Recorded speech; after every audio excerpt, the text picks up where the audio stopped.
All right, thanks so much for staying. We'll go straight into our stories this morning. The great display and result by some of the clubs on match day 3 of the Premier League over the weekend was overshadowed by acts of violence at the Barbara Stadium, as we started talking about with Mamavi and Kujo. Now, after the Asante Kotoko and Bekum Chelsea game, angry supporters of Kotoko were furious over decisions of the referee in their match, which led to some throwing stones and sachet water directed at the match officials. Well, let's go live to Kumasi and speak to my colleague Kelvin Owusu-Ansah. Kelvin, thanks so much for joining me this morning. First, I want to know the condition of the man who was shot and also what actually precipitated this.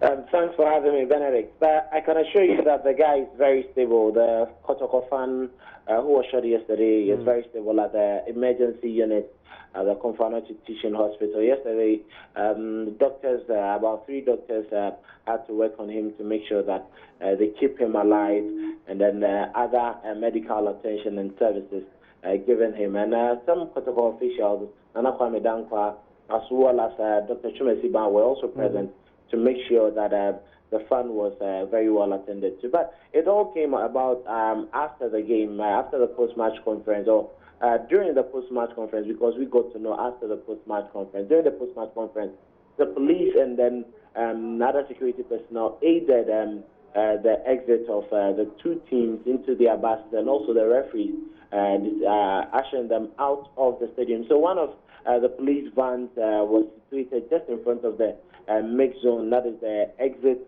to the dressing The main room. entrance, so, yeah, so they had to help the security men in there with, as well as the police, the match officials walk out of the stadium peacefully.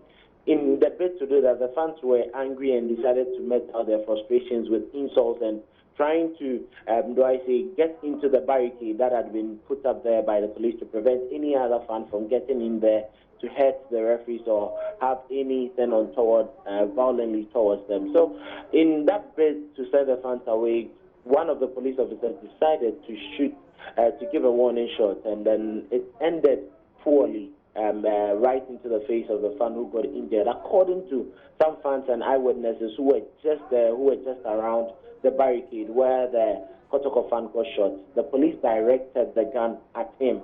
There was a direct shoot, and then there was a rubber bullet, and it got into the eye of the guy. They said it was an unprovoked reaction from the police, but as to whether it's true or not, the fans were really angry yesterday. So I'm sure in that bit to control them, that warning shot went foul, and then it landed into the face of the fan. All right, so but what's been a reaction in Kumasi this morning after yesterday's incident and a possible ban from the Football Association, because the FA has condemned this? Well, it looked like the fans were not even perturbed when some of us were trying to caution them just after the game to remain calm, and they could actually cost a fine and then a subsequent ban for their team. But they were so agitated that they decided to engage in whatever that they wanted to, throw in bottles and other objects at the referees and other match officials who were present at the Barbara Sports Stadium. But this morning, it looked like it's been a very calm environment. Some were earlier given a wrong information that the guy who was shot was dead at about 8 p.m. So some are still living with that information that he said. But upon hearing the news that he's still alive, they are just disappointed in the reaction of the police and how they decided to treat the fans yesterday. But they just unperturbed about the ban that may come, but only interested in the results that went too bad for them. Kelvin, thanks so much for your time this morning. So that was Kelvin Owusu-Ansah speaking to us on the bizarre incident that happened at the Baba Sports Stadium yesterday. Well, just unfortunately this happened, and Kotoko, as I mentioned, could be banned by the FA, who have condemned the incident. Well, there is more in the following report. The Ghana Football Association has learnt with extreme disappointment for the unfortunate incident at the Barbara Stadium in Kumasi during the Ghana Premier League match between Asante Kotoko and Bekum Chelsea. We are saddened by reports of injuries to football fans and the hospitalization of a fan following an alleged gun shooting incident. Our profound sympathy goes to the injured, and we pray for speedy recovery. The Ghana Football Association takes a dim view of violence at all league centres across the country and totally condemns what may have precipitated the unfortunate development at the Baba Yara Stadium. While we conduct our own inquest from our designated matchday officials to find out the exact cause of the unfortunate incidents, we call on the police service to also conduct thorough investigation, especially on the alleged shooting incidents.